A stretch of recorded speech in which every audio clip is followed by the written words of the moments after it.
Trump کا ایران کے خلاف اسرائیلی حملوں میں شامل ہونے پر غور۔ ایران نے امریکی فوجی مداخلت کی صورت میں ناقابل تلافی نقصان پہنچانے کی دھمکی دے دی۔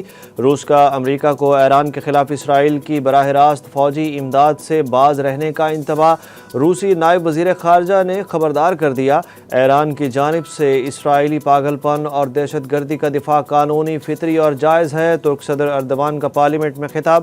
اماراتی صدر شیخ محمد بن زائد ال نہیان نے ایرانی صدر سے ٹیلی فون پر رابطہ کیا اور اظہار یکجہتی کیا۔ ایران کا اسرائیل کے 5ویں F-35 لڑاکا طیارے کو مار گرانے کا دعویٰ۔ اسرائیلی فضائیہ نے بھی کرمانشاہ ایئر بیس پر 5 ایرانی AH-1 ہیلی کاپٹرز کو نشانہ بنانے کا دعویٰ کر دیا۔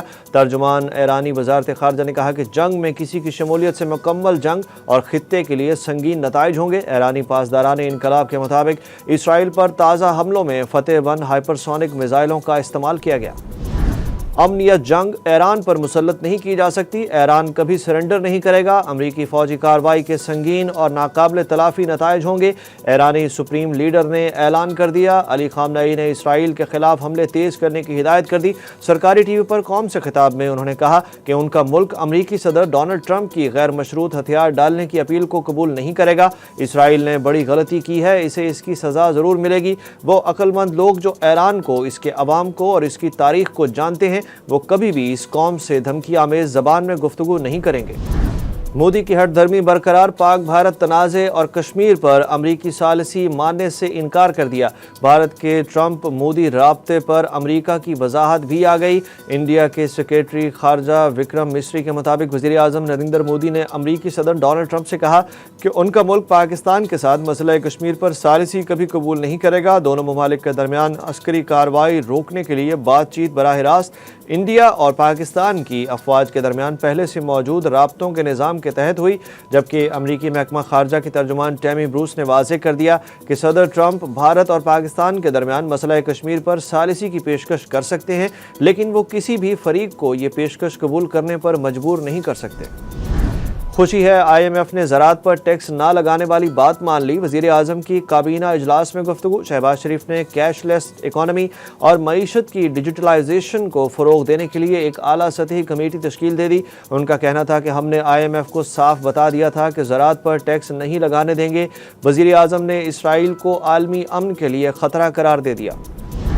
عوامی مطالبے پر بڑا فیصلہ، وفاقی حکومت نے سولر پینل پر عائد سیلز ٹیکس میں کمی کا اعلان کر دیا۔ قومی اسمبلی میں اظہار خیال کرتے ہوئے نائب وزیر اعظم اسحاق ڈار نے سولر پینل پر بجٹ میں عائد 18% سیلز ٹیکس کو کم کر کے 10% کرنے کا اعلان کیا۔ نائب وزیر اعظم کے مطابق حکومت نے بعض بجٹ تجاویز پر نظر ثانی کی ہے۔ بجٹ پر اتحادیوں سے مشاورت جاری ہے۔ ڈیجیٹل سروسز پر سیلز ٹیکس صوبوں کا حق ہے۔ لوگوں کو انصاف دلائیں گے، پہلی ترجیح عوامی شکایات دور کرنا ہے۔ Chief justice of Pakistan justice Yahya Afridi کا پشاور ہائی کورٹ بار سے خطاب۔ چیف جسٹس نے کہا کہ ہمارا ہر قدم قانون کی بالادستی کے لیے اٹھایا جائے گا۔ چیف جسٹس یحییٰ آفریدی نے خطاب سے قبل میڈیا چینلز کے مائک ہٹوا دیے۔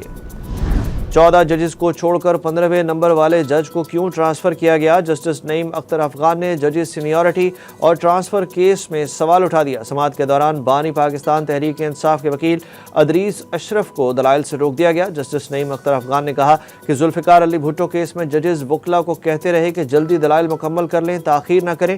وکلاء کے طویل دلائل کے سبب کیس تاخیر کا شکار ہوتا رہا۔ ججز ریٹائر ہوتے رہے۔ یوں ججز ریٹائر ہونے کے سبب ججز کی کمپوزیشن ہی تبدیل ہو گئی۔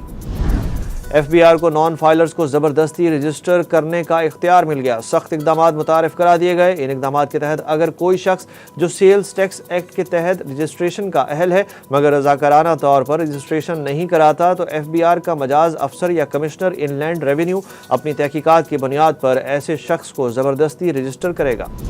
پاکستان کی تاریخ میں انسائیڈر ٹریڈنگ کے جرم میں پہلی سزا سنا دی گئی۔ ملزم پر الزام ہے کہ اس نے اندرونی خفیہ معلومات کا غیر قانونی استعمال کر کے سٹاکس سے منافع کمایا۔ اسپیشل جج بینکنگ کورٹ نے پاکستان کی تاریخ میں پہلی بار اندرونی معلومات کے غلط استعمال کے مقدمے میں سزا سنا دی۔ عدالت نے نجی بینک کے اسسٹنٹ وائس پریزیڈنٹ انویسٹمنٹس کو قصوروار قرار دیا۔ ملزم نے 1,17,00,000 شیئرز خریدے اور پھر خود لاکھوں روپے کا غیر قانونی منافع کما لیا۔ عدالت نے ملزم کو اندرونی معلومات کے غلط استعمال پر مجرم قرار دے کر اس پر 86 لاکھ روپے کا جرمانہ عائد کر دیا۔